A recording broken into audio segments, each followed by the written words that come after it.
Praise the lord. హల్లెలూయా. ఈ సమయంలో దేవుని వాక్యంలో నుండి కొన్ని విలువైన మాటలను మనం నేర్చుకుందాం. ఏంటంటే, గాఢ నిద్ర వలన కలిగే నష్టాలేంటి? గాఢంగా ఎక్కువగా సమయం నిద్రపోయే వాళ్ళ వలన లేఖనాల్లో నుండి కొన్ని మాటలను మనం నేర్చుకుందాం.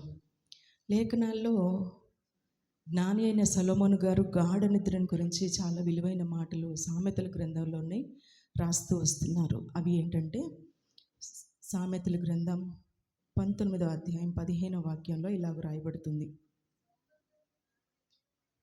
సోమరితనము గాఢ నిద్రలో పడవేయును.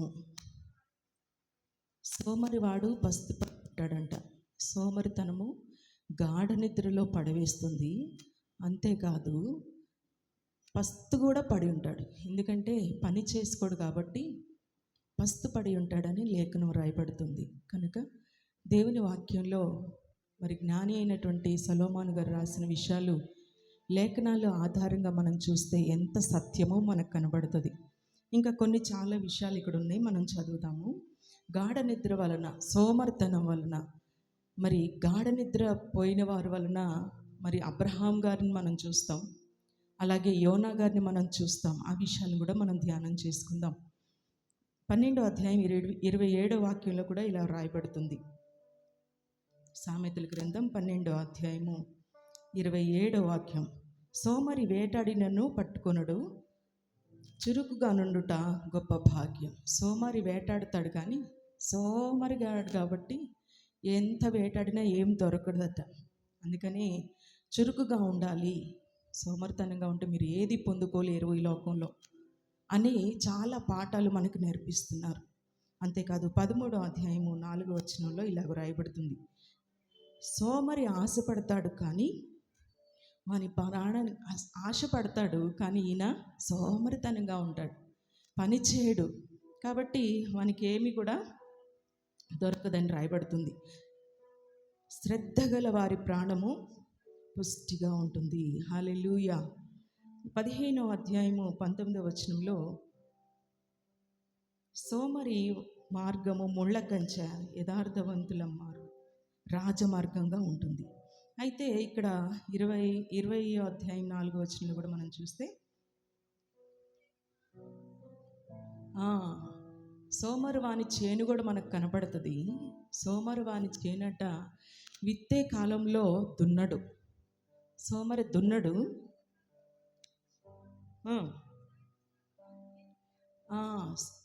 వంట కూర్చుకునే దినాలు వచ్చినప్పుడు చాలా విచారిస్తాడట. చాలా ఎక్కువ పంట వచ్చేస్తే బాగుండు అనుకుంటాడు. కానీ మరి ఆ పొలాన్ని దున్నేటప్పుడు ఆయన ఏం చేయడట? విత్తాడు. విత్తనాలు వేసే టైంలో విత్తకుండా సోమరి కాబట్టి మరి నిద్రపోవాలి అనుకుంటాడు.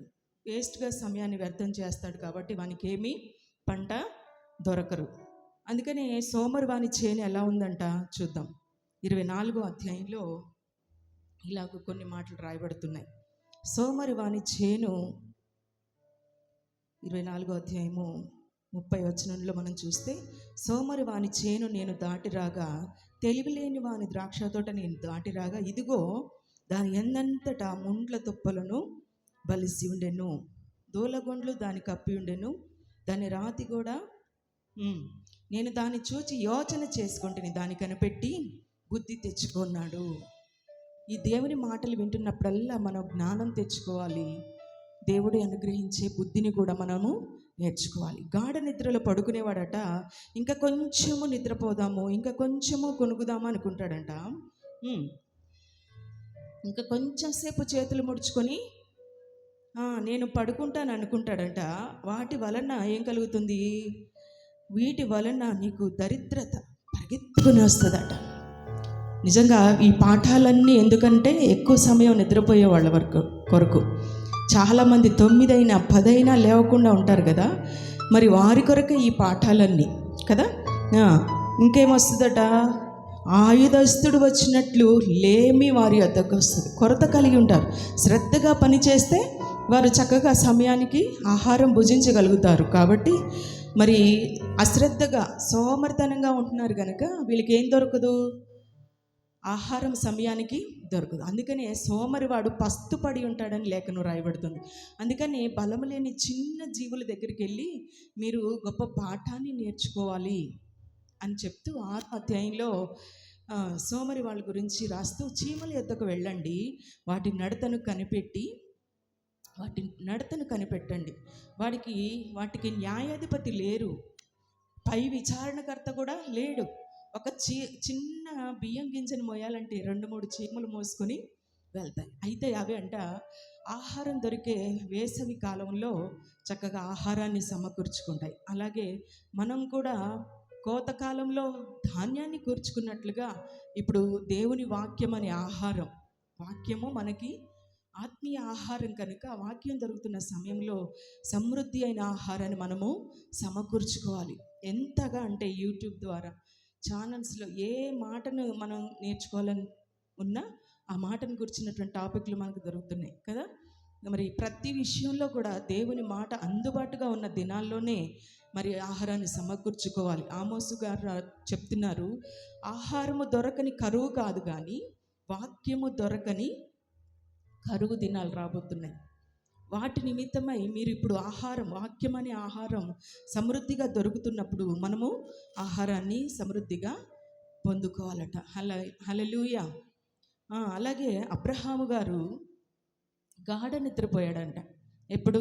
15వ అధ్యాయంలో, ఆదికాండము 15వ అధ్యాయంలో గాఢ నిద్రపోవడం వల్ల ఎంత గొప్ప నష్టం అక్కడ ఇశ్రాయేలు ప్రజలకు వచ్చిందంటే, అబ్రహాం గారు 15వ అధ్యాయంలో, ఇదిగో నేను నీకు కేడెమును, నీ బహుమానం అత్యధికం అవుతుందని అంటే, అబ్రహాం అంటాడు, నువ్వు నాకేమిచ్చిననేంటి ప్రభువా, నా పనివారిలో ఒక పనివాడు ఎలియాజరే కదా, వాటంతటికి యజమానుడు అయిపోతాడు, నాకు బిడ్డలు లేని వారిగా ఉన్నానని చెప్తే, అక్కడ దేవుడు తనతో మాట్లాడుతూ, నేను నీకు వారసుని ఇస్తాను. చదువుదాం 15వ అధ్యాయము 4వ వచనం నుండి. యెహోవా వాక్యము అతని యొద్దకు వచ్చి, ఇతడు నీకు వారసుడు కాదు, ఎలియాజరు నీకేమి వారసుడు కాడయ్యా, నీ గర్భవాసమున పుట్టబోచున్నవాడు నీకు వారసుడగునని చెప్పాను. మరియు ఆయన వెలుపలికి అతను తీసుకుని వచ్చి, నీవు ఆకాశం వైపు తేరి చూచి ఆకాశ నక్షత్రములు లెక్కించుము, లెక్కించుట నీ చేతనైతే లెక్కించమని చెప్పి నీ సంతానమును అలాగునోనని ఆశీర్వదించాడు. అతడు మరి అబ్రహాము యెహోవాను నమ్మెను గనుక అది అతనికి నీతిగా ఎంచబడింది. విశ్వాసులకు తండ్రి అయిన అబ్రహాము గారు దేవుని మాటను నమ్మాడు గనుక నమ్మిన అతనికి నీతిగా ఎంచాడు. ఆ కిందకి మనం వెళ్తే దేవుడు మాట్లాడిన తర్వాత దేవునికి బలులు అర్పిస్తాడు. బలులు అర్పించే సమయంలో అతనికి చీకటి కమ్మేసి సాయంకాలం, అదే మాటలు చదువుదాము. 11వ వచనం, 12వ వాక్యం చదువుదాం. ప్రొద్దుగుంకపోయినప్పుడు అబ్రహామునకు గాఢ నిద్ర పట్టింది. బలులు అర్పించే సమయంలో గాఢ నిద్ర కమ్మేసిందంట. అప్పటికే అబ్రహాం గారి వయసు 75 సంవత్సరాలు పైబడిన తర్వాతనే ఈ మాటలు మనం చూస్తాం. 80-90 ఉండొచ్చు అప్పటికి.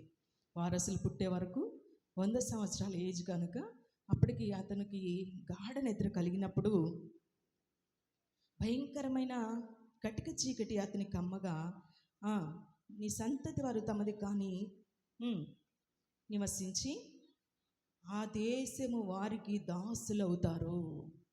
దేవునికి బలి అర్పించే సమయంలో గాఢ నిద్ర కలిగిన కారణాన్ని బట్టి నీ సంతానపు వారు నీది కాని పరదేశంలో దాసులుగా ఉంటారు. ఎంతకాలము? 400 ఏండ్లు. ఎంతగా శ్రమ పెడతారు. నిజంగా గాఢ నిద్ర వలన కలిగిన నష్టం ఇదేనండి. అబ్రహాం గారు దేవుని నమ్మిన అతనికి నీతిగా ఎంచబడిందని రాయబడిన తర్వాత కలిగిన చిన్న నష్టం, గాఢ నిద్ర వలన 400 సంవత్సరాలు ప్రజలు ఏం చేశారు? శ్రమ పెట్టబడతారు, దాసత్వంలోనికి వెళ్ళిపోతారు అని మాట్లాడుతున్నారు కదా. అంతేకాదు యోనా గారు కూడా మనం చూస్తాము. యోనా గారిని నినివేకి వెళ్ళు, నినివే పట్టణపు దోషం నా దృష్టిలో బహు ఘోరంగా ఉంది కనుక అక్కడికి వెళ్ళి వాళ్ళ దోష శిక్ష కలవబోతుందని చెప్పినప్పుడు యోనా గారు అక్కడికి వెళ్లకుండా తర్షీష్కి వెళ్ళిపోతారు. వెళ్ళిపోయి వెళ్ళే మార్గంలో ఆయన పడవ ప్రయాణం చేస్తారు, మనకందరికీ తెలిసిన విషయమే. కదా. ఆ పడవ ప్రయాణంలో కూడా ఈయన మరి ఒక చోటుకి వెళ్ళమన్నప్పుడు మరొక చోటుకి వెళ్తున్న సమయంలో భయంకరమైనటువంటి తుఫాను రేగిద్ది. ఆ తుఫాన్లో ఈ ఓడ మునిగిపోతుంది కనుక అందరూ చీట్లు వేసి ఎవరి దేవుళ్ళకి వాళ్ళు ప్రార్థించండి అంటే యోన అడుగు భాగానికి వెళ్ళి ఏం చేస్తూ ఉంటాడు? గ- ఆ గాఢ నిద్రపోతూ ఉంటాడంట. చదువుదాం మాటలు. 6వ వాక్యం, 5వ వచనంలో లాస్ట్. అప్పటికి యోన ఓడ దిగువ భాగమునకు పోయి పండుకొని గాఢ నిద్రపోవడం వల్ల ప్రజలందరికీ కూడా, ఓడలో ఉన్న వారందరికీ చాలా భయంకరమైన తుఫాన్ వచ్చింది. మరి చాలా వస్తువులు నష్టపోయారు. అప్పుడు ఓడ నాయకుడు అతని యొద్దకు వచ్చి, ఓయి నిద్రపోతా, నీకేమి వచ్చినది? లేచి నీ దేవుని ప్రార్థించు. మనమందరం కూడా చావబోతున్నాము.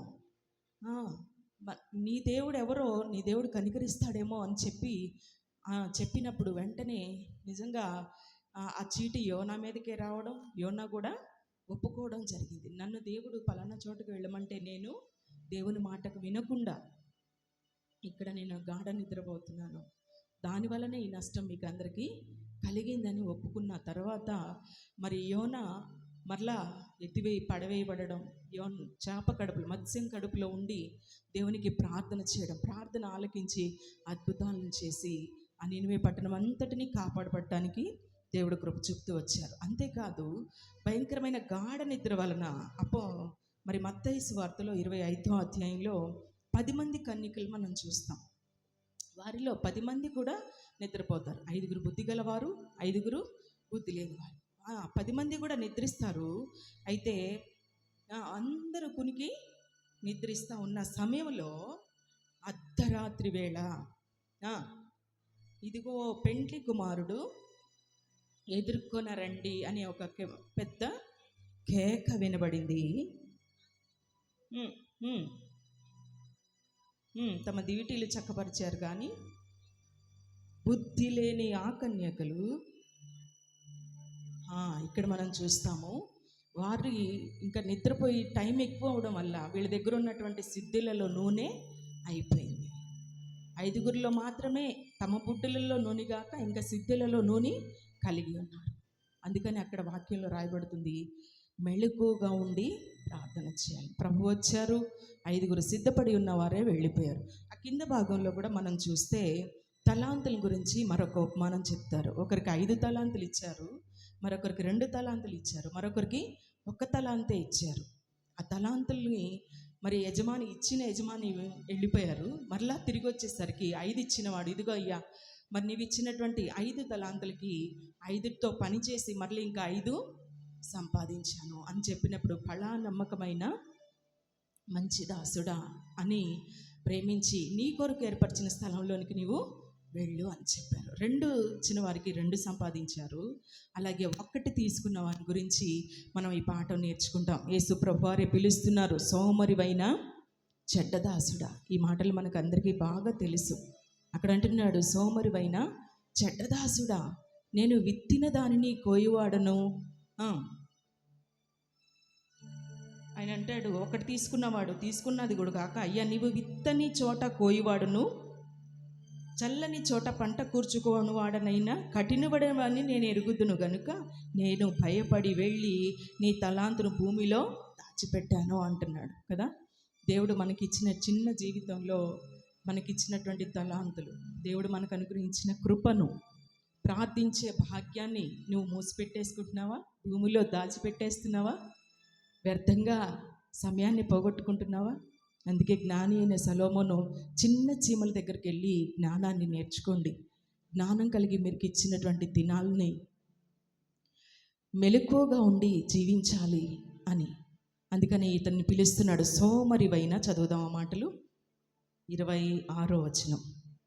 అందుకు అతని యజమానుడు వారిని పిలిచి, సోమరివైన చెడ్డదాసుడా, నేను విత్తని చోట కోయేవాడును, చల్లని చోట పంట కూర్చుకోవడం నేను ఎరుగుదువా? అట్లయితే నీవు నా సొమ్ము సహకారుల యొద్ద ఉంచాల్సింది కదా, వాళ్ళు ఇంకొక దానికి ఇంకోటి పెంచి పని చేసేవాళ్ళు కదా అని చెప్పి ఇతన్ని ఎక్కడ ఏమంటున్నాడు? ఇక్కడ అంటున్నాడు, పనికి మాలిన ఆ దాసుని వెలుపటి చీకటిలోనికి త్రోసివేయండి. పనికి మాలినటువంటి ఆయన్ని వెలుపటి చీకటిలోనికి త్రోసివేయండి. అక్కడ ఏడ్పును పండ్లు కొరుకుటయు ఉంటుంది. ఏడ్పు ఉంటుంది, పండ్లు కొరుకుట ఉంటుంది. కనుక మరి సోమరితనంగా ఎవరు ఉండకుండా, సోమరి వాడట పస్తుపడి ఉంటాడు. ఎందుకు? శ్రద్ధగా పని చేసుకుంటే చక్కగా ఉదయకాలమే లేస్తారు, పని చేసుకుంటారు, ఆహారాన్ని సిద్ధపరుచుకోగలుగుతారు. అందుకనే ఈ గాఢ నిద్ర వలన మనం కొన్ని పాఠాలు నేర్చుకుంటూ వస్తున్నాం. కనుక ఈ పాఠాల ద్వారా మెళకువ కలిగి ఉండి ప్రార్థన చేయాలని కదా.